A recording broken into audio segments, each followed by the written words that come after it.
Thank you, Colwyn, and welcome to tonight's edition of the Regional News. We start off with news from the Caribbean, where a magnitude 7.7 earthquake struck south of Cuba, triggering evacuation warnings across the Caribbean and sending office workers fleeing in Miami's financial district. The quake struck at 2:10 p.m. Eastern Time between Cuba and Jamaica, with an epicenter 10 kilometers beneath the surface, according to the U.S. Geological Survey. 2 hours later after the quake, the Pacific Tsunami Warning Center said the tsunami threat had passed. Quakes of this size are pretty rare in the Caribbean, Don Blakeman, a geophysicist at the USGS, adding that aftershocks are likely. Over the last 100 years, over 5 other earthquakes of magnitude 6 or higher have occurred within 400 kilometers of today's epicenter, Blakeman said in a phone interview. There were no immediate reports of damage in Jamaica, the Prime Minister's office said in a statement. The Miami Herald said there were no immediate signs of damage in Havana either. We now turn our attention to Jamaica. Answering the concerns sparked by social media on Tuesday morning, Jamaica health officials have determined that the suspected case does not meet the case definition of the coronavirus. The Accident and Emergency Department at the University Hospital of the West Indies in St. Andrew was on lockdown amid what was believed to be the first suspected case of the novel coronavirus in the island. The person did not have a fever with a temperature of 38 degrees Celsius or above.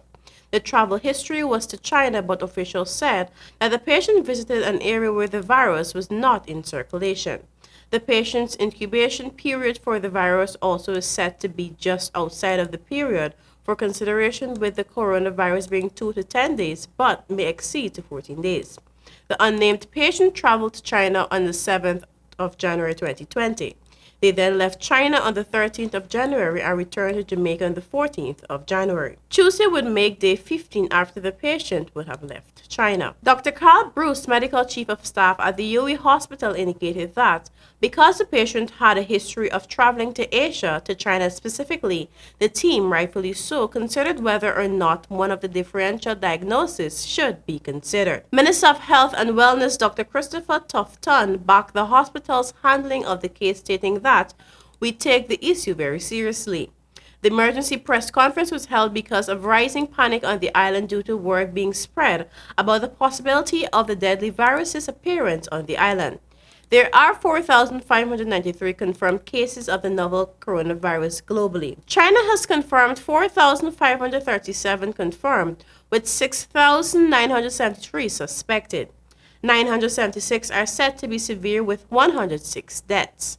Outside of China, there are 56 confirmed cases in 14 different countries. And finally, in Barbados, 5 months into the life of new legislation to allow the cultivation of medicinal marijuana, investors can start applying for a grower's license from as early as next month, Minister of Agriculture Indar Weir has revealed. But the price of licenses to be issued by the new agency created by the law is likely to be beyond the reach of average Barbadians, the minister suggested. He said that the newly established Barbados Medicinal Cannabis Licensing Authority should be ready to begin issuing licenses by February. By February, all of the necessary information should be in the public domain so that the public will be aware of the process and what they have to do in order to be able to start to apply for licenses. We declined to disclose the cost of the various categories of licenses, but stressed that while Barbadians will not be left out of the new industry, it will require heavy investment in order to get going. He contended that having come so far, Barbados could ill afford to be wrapped up in a big business versus small business squabble. Instead, the focus must be on what is needed to get the industry off the ground. And that is for Region News this evening. Back to you, Colwyn.